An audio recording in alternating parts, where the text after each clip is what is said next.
Philippiens 1. Paul et Timothée, serviteurs de Jésus-Christ, à tous les saints en Jésus-Christ, qui sont à Philippe, aux surveillants et aux assistants. Que la grâce et la paix vous soient données de la part de Dieu notre Père et Seigneur, Jésus-Christ. Je rends grâce à mon Dieu, toutes les fois que je me souviens de vous. Priant toujours pour vous tous avec joie, dans toutes mes prières.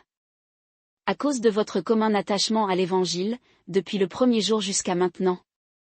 Étant persuadé que celui qui a commencé en vous cette bonne œuvre, en poursuivra l'accomplissement jusqu'au jour de Jésus-Christ. Et il est juste que tels soient mes sentiments pour vous tous, car, dans mes liens, et dans la défense et la confirmation de l'Évangile, je vous porte dans mon cœur, vous tous qui partagez avec moi la grâce qui m'est faite. Dieu m'est témoin, en effet, que je vous chéris tous d'une affection cordiale en Jésus-Christ. Et ce que je demande, c'est que votre charité augmente de plus en plus en connaissance et en toute intelligence. Pour que vous approuviez les choses qui sont excellentes, et que vous soyez sincères et sans offense pour le jour de Christ. Étant remplis par Jésus-Christ des fruits de la justice, à la gloire et à la louange de Dieu. Cependant, frères, je veux que vous sachiez que ce qui m'est arrivé, a plutôt contribué au progrès de l'Évangile. En sorte que mes liens en Christ sont devenus célèbres dans tout le prétoire de César, et partout ailleurs. Et que la plupart des frères en notre Seigneur, étant encouragés par mes liens, osent annoncer la parole plus hardiment et sans crainte. Quelques-uns, il est vrai, prêchent Christ par envie et dispute, et d'autres le font avec bienveillance. Les uns annoncent Christ dans un esprit de dispute, et non sincèrement, croyant ajouter de l'affliction à mes liens. Mais les autres le font par affection, sachant que je suis établi pour la défense de l'Évangile. Qu'importe. De quelque manière que ce soit, par un zèle apparent, ou avec sincérité, Christ est annoncé, c'est ce dont je me réjouis, et je me réjouirai encore. Car je sais que cela tournera à mon salut par vos prières et par le secours de l'Esprit de Jésus-Christ. Selon ma ferme attente, et mon espérance que je ne recevrai aucune confusion en rien, mais qu'en toute assurance, Christ, qui a toujours été glorifié dans mon corps, le sera encore à présent, soit par ma vie, soit par ma mort. Car pour moi Christ est ma vie, et la mort m'est un gain. Mais si je vis dans la chair, cela est pour le fruit de mon œuvre, et ce que je dois souhaiter, je ne le sais. Car je suis pressé des deux côtés, ayant le désir de déloger et d'être avec Christ, ce qui me serait beaucoup meilleur.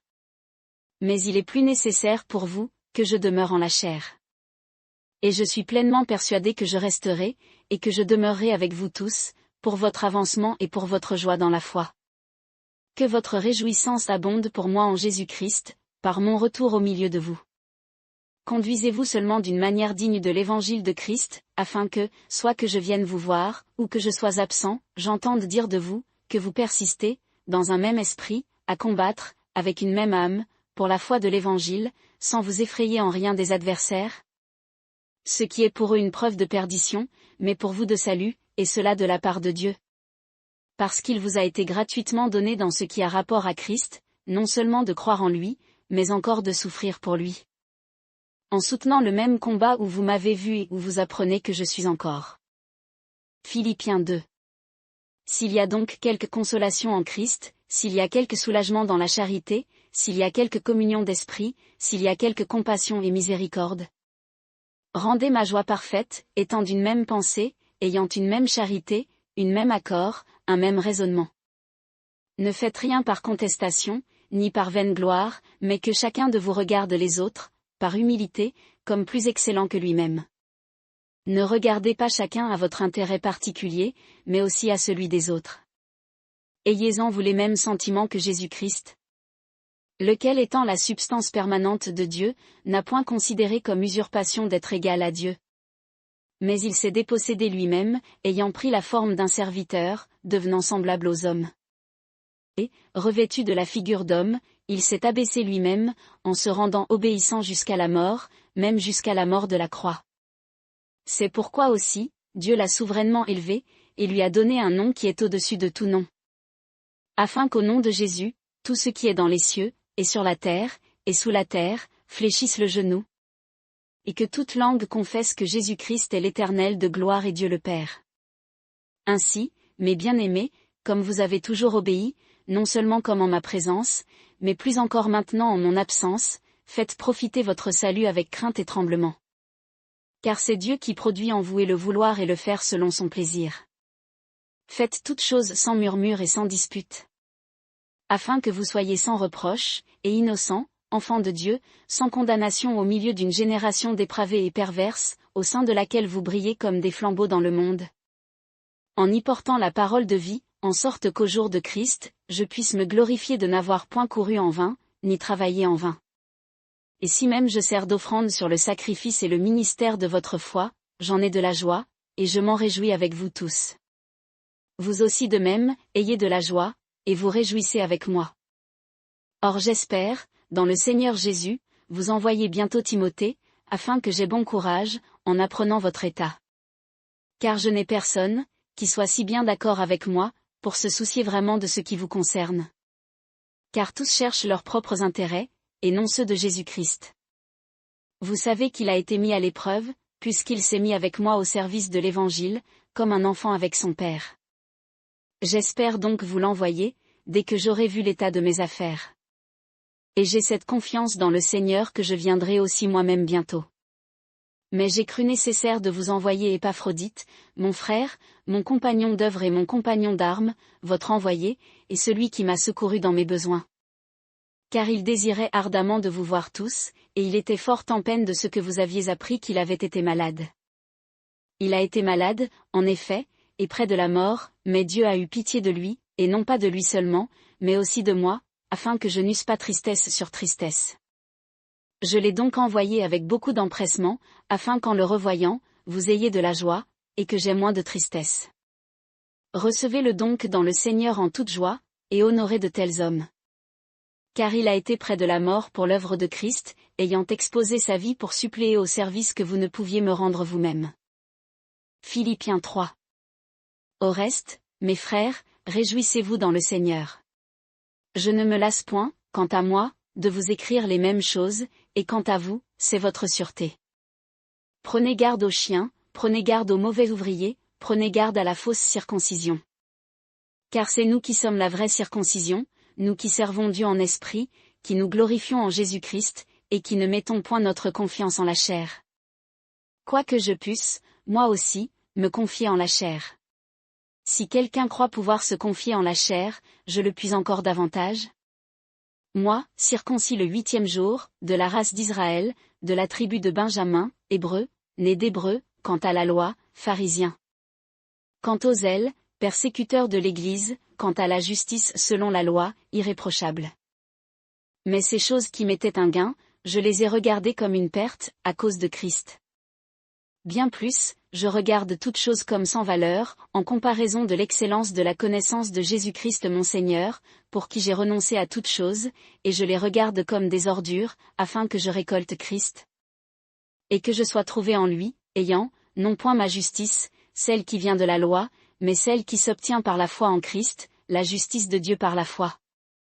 Afin que je connaisse Christ, et l'efficace de sa résurrection, et la communion de ses souffrances, en devenant conforme à lui dans sa mort. Comme si par quelque moyen, je puisse parvenir à la résurrection des morts. Non que j'ai déjà atteint le but, ou que je sois déjà parvenu à la perfection, mais je cours avec ardeur pour saisir le prix, c'est pour cela aussi que j'ai été saisi par Jésus-Christ. Frères, pour moi, je ne me persuade pas d'avoir saisi le prix, mais je fais une chose, oubliant ce qui est derrière moi, et m'avançant vers ce qui est devant. Je cours avec ardeur vers le but, pour le prix de l'appel suprême de Dieu en Jésus-Christ. Nous tous donc qui sommes matures dans la foi, ayons ce sentiment, et si vous pensez autrement en quelque chose, Dieu vous le révélera aussi. Cependant, au point où nous sommes parvenus, marchons suivant la même règle, et ayons les mêmes sentiments. Soyez tous mes imitateurs, frères, et regardez à ceux qui se conduisent suivant le modèle que vous avez en nous. Car plusieurs, je vous l'ai dit souvent, et maintenant je vous le redis en pleurant, se conduisent en ennemis de la croix de Christ. Leur fin sera la perdition, leur Dieu, c'est leur ventre, leur gloire est dans leur honte, et leurs affections sont aux choses de la terre. Pour nous, nous sommes citoyens des cieux, d'où nous attendons aussi le Sauveur, le Seigneur Jésus-Christ, qui transformera le corps de notre humiliation, pour le rendre conforme au corps de sa gloire, selon le pouvoir qu'il a de conquérir toutes choses. Philippiens 4. C'est pourquoi, mes frères bien-aimés et bien désirés, ma joie et ma couronne, demeurez de cette manière ferme dans le Seigneur, mes bien-aimés. J'exhorte Évodie, et j'exhorte Syntyche, à être d'un même sentiment dans le Seigneur. Je te prie aussi, fidèles collègues, sois-leur en aide, elles ont combattu avec moi pour l'Évangile, aussi bien que Clément et mes autres compagnons de travaux, desquels les noms sont dans le livre de vie. Réjouissez-vous toujours dans le Seigneur, je le dis encore, réjouissez-vous. Que votre douceur soit connue de tous les hommes. Le Seigneur est proche. Ne vous inquiétez de rien, mais en toute occasion présentez vos demandes devant Dieu, par des prières et des supplications, avec des actions de grâce. Et la paix de Dieu qui surpasse toute intelligence, gardera vos cœurs et vos pensées en Jésus-Christ. Au reste, frères, que toutes les choses qui sont véritables, toutes celles qui sont honnêtes, toutes celles qui sont justes, toutes celles qui sont pures, toutes celles qui sont aimables, toutes celles qui sont de bonne réputation, et où il y a quelques vertus, et qui sont dignes de louange, que toutes ces choses occupent vos pensées. Vous les avez aussi apprises, reçues et entendues de moi, et vous les avez vues en moi. Faites-les, et le Dieu de paix sera avec vous. Or, je me suis grandement réjoui dans le Seigneur, de ce qu'enfin vous avez fait refleurir vos sentiments pour moi, vous pensiez bien à moi, mais vous manquiez d'occasion. Je ne dis pas cela par rapport à mon indigence, car j'ai appris à être content de l'état où je me trouve. Je sais être dans l'abaissement, je sais aussi être dans l'abondance, en tout et partout, j'ai appris à être rassasié et à avoir faim, à être dans l'abondance, et à être dans la disette. Je puis tout par Christ, qui me fortifie. Néanmoins, vous avez bien fait de prendre part à mon affliction. Vous savez bien aussi, vous Philippiens, que, au commencement de la prédication de l'Évangile, quand je partis de Macédoine, il n'y eut aucune église qui me donna, ou de qui j'ai reçu quelque chose, que la vôtre. Et même, quand j'étais à Thessalonique, vous m'avez envoyé une et même 2 fois de quoi fournir à mes besoins. Ce n'est pas que je recherche les dons, mais je cherche à faire abonder le fruit qui doit vous en revenir. Or, j'ai tout reçu, et je suis dans l'abondance, j'ai été comblé de bien, en recevant par Épaphrodite ce que vous m'avez envoyé, comme un parfum d'agréable odeur, un sacrifice acceptable, et agréable à Dieu.